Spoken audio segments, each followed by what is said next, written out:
சென்னையில் தற்போது கனமழை பெய்து வருகிறது. இது தொடர்பான கூடுதல் தகவல்களுடன் இணைகிறார் செய்தியாளர் சுபாஷ். சுபாஷ், எந்த பகுதியில் இருக்கீங்க? மழை நிலவரம் என்ன? விவரங்களை பகிர்ந்துக்கலாம். அதாவது புதுவை மற்றும் காரைக்கால் பகுதியில இடிமின்னலுடன் மழை பெய்யும்னு இன்னைக்கு வானிலை ஆய்வு மையம் தெரிவிச்சிருக்காங்க. அதே போல கன்னியாகுமரி, திருநெல்வேலி, தூத்துக்குடி, தென்காசி, விருதுநகர் ஆகிய பகுதிகளிலையும் அந்த இலங்கைக்கு ஒட்டி இருக்கக்கூடிய பகுதியில இருக்கக்கூடிய மேலடுக்கு சுழற்சி காரணமாக இந்த மழை பொழிவு இருக்கும் அப்படின்றத சொல்லியிருக்காங்க. சென்னையில நேற்றும் மழை பெய்தது, ஆனா பெரிய அளவுக்கு மழை இல்லை.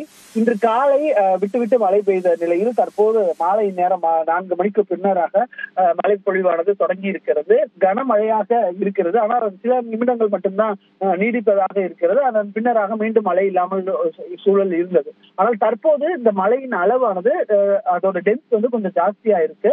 சென்னையில அநேக பகுதிகளில் மழை பெய்வதாக தகவல் இருக்கு. குறிப்பாக நம்ம சொல்ல போனா நுங்கம்பாக்கம், வல்லூர் கோட்டம், சேனாம்பேட்டை, டி நகர், எழும்பூர், சேத்துப்பட்டு இந்த பகுதியில் எல்லா பகுதிகளிலுமே மழை பொழிவானது கணிசமாக அதிகரித்திருப்பதை பார்க்க முடிகிறது.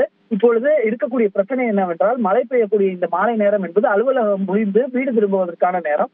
ஆகையால் இதனால் போக்குவரத்து நெரிசலும் உண்டாகக்கூடும் என்பதற்கான வாய்ப்பும் இருக்கிறது. அதனால் அலுவலகம் முடிந்து செல்பவர்கள் சற்று மாற்றுப்பாதையிலோ அல்லது மாற்று ஏற்பாடுகள் மூலமோ அவர்கள் வீட்டுக்கு செல்வது உகந்ததாக இருக்கும். ஏன்னா மழையின் அளவு சற்று அதிகமாக இருப்பதை நம்மால் காண முடிகிறது. இன்றைய விவரங்களை வழங்கியதற்கு நன்றி சுபாஷ்.